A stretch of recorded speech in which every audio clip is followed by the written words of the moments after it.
So hello, welcome to the video. You join me as I enter my 5th hour here at Dublin Airport. Today is the 30th of June and yesterday, and in fact quite late on yesterday, Heathrow announced that its airlines had to cancel 30 flights, one of which was the flight I was supposed to have taken this morning. And it's been a bit of a saga. That flight I was supposed to have taken this morning was already a rebooking after the flight that I first booked was cancelled several weeks ago. And then when I was rescheduled today, I was forced to accept an involuntary downgrade from Club Europe to economy class. Accepting it was the only way that was going to get me out of Dublin today. The plane is, unsurprisingly given all the cancellations, quite full. And then, for reasons I don't yet understand, my rebooked flight has been delayed for 4 hours.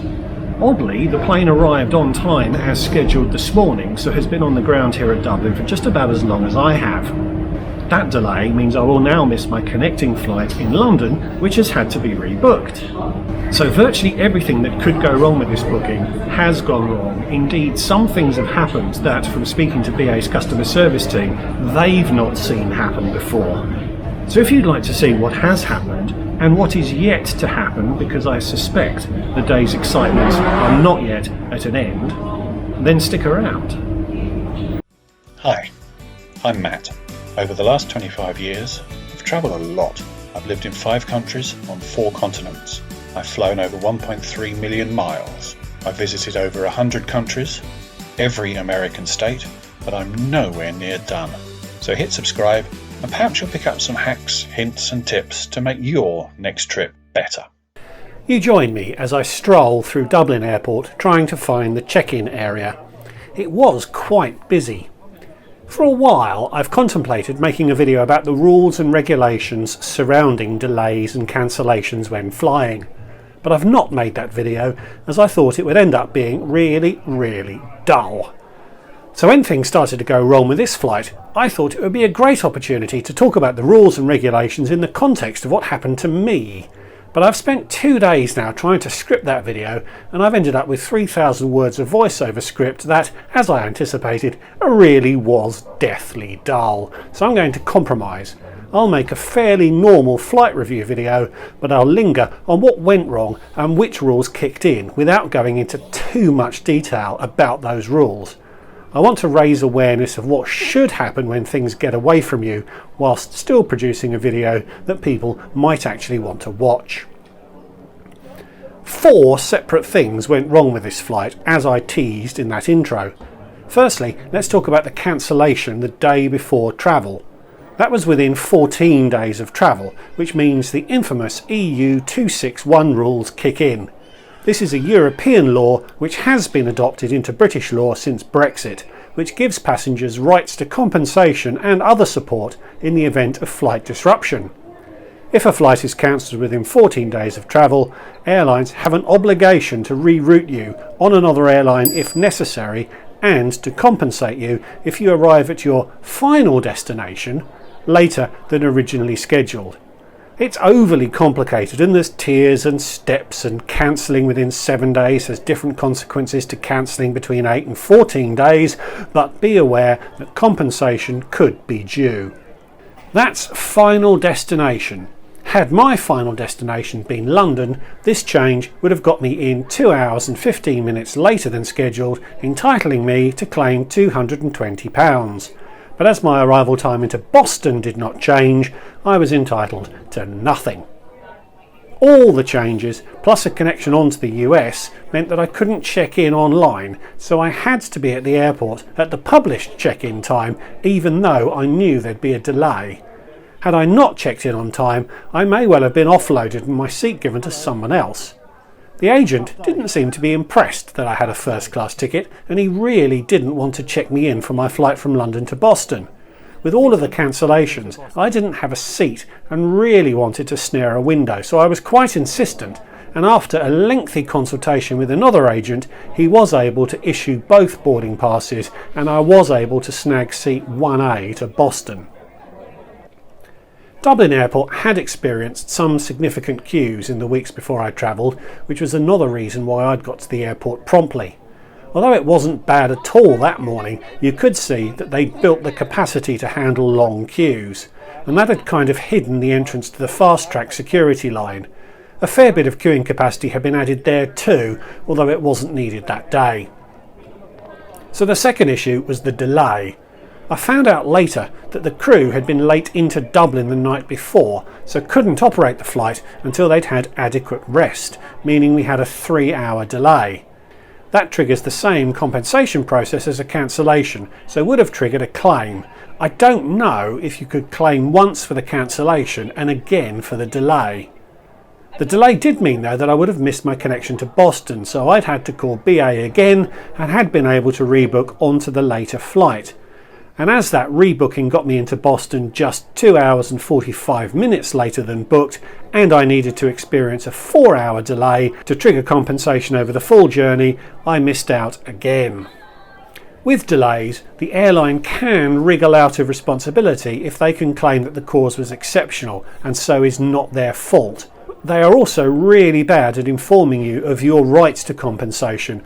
On this flight, nothing was said about passengers being eligible for compo, and I suspect most never realised that compensation was even due. One further consequence of the delay was what is known as right to care. If a flight is significantly delayed, the airline has a duty to assist you with food and beverage and with a hotel room if the delay extends overnight. The requirement is clear, although the specifics are vague, but reasonable is a word that should be borne in mind. And if in doubt, sort yourselves out with what you might need and claim it back from the airline later.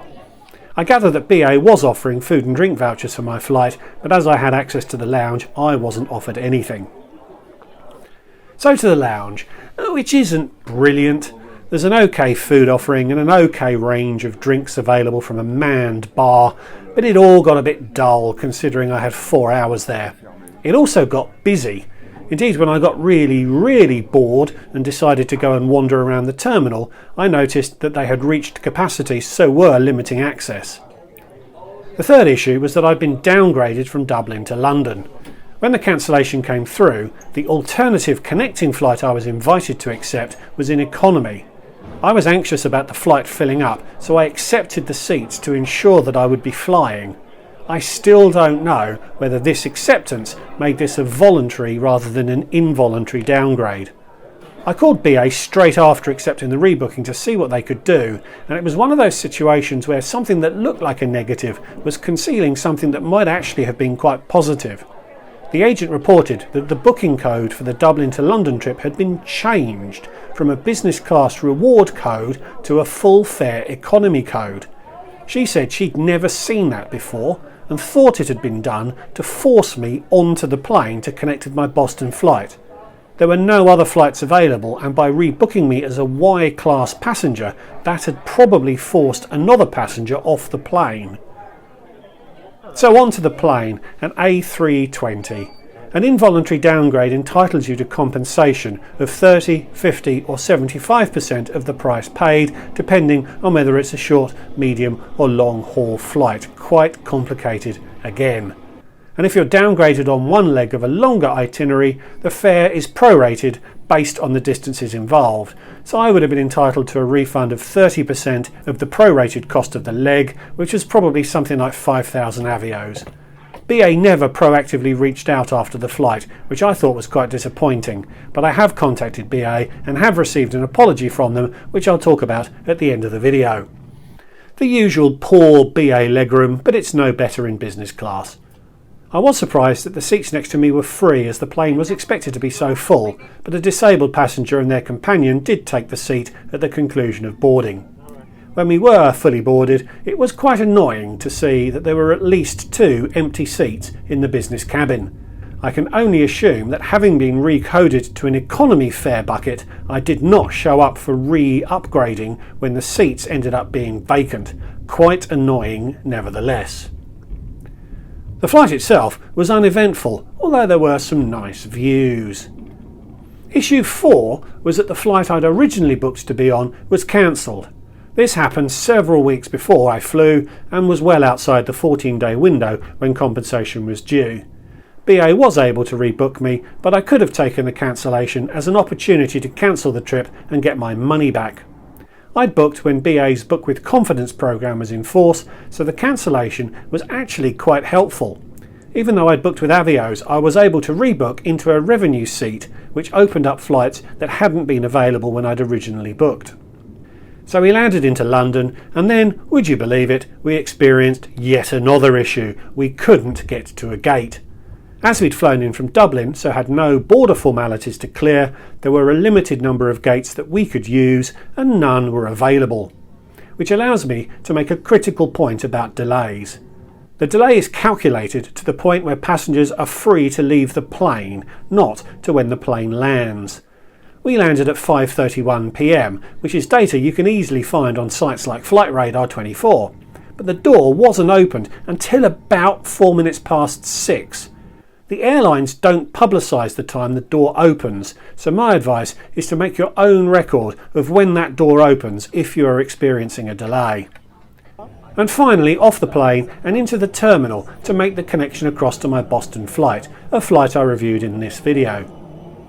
The flight itself from Dublin was fine, but the fact that it happened nearly 6 hours later than planned ended up being a right pain. I've developed a relationship with someone in the CEO's office after my awful experience from Miami, so I emailed her a few days later with details of the issues I'd experienced. She's now on maternity leave, but a colleague of hers did reach out, BA apologised, and they've offered me a £250 travel voucher as a gesture, and I think overall I'm fairly happy with that. So thanks for watching. I hope this was useful and wasn't too terrible to watch. Please like, comment and subscribe, and if you'd like to support what I'm doing more directly, I do have a Patreon account, the link to which is in the description below. So thanks again, and I'll see you all in the next one. Goodbye.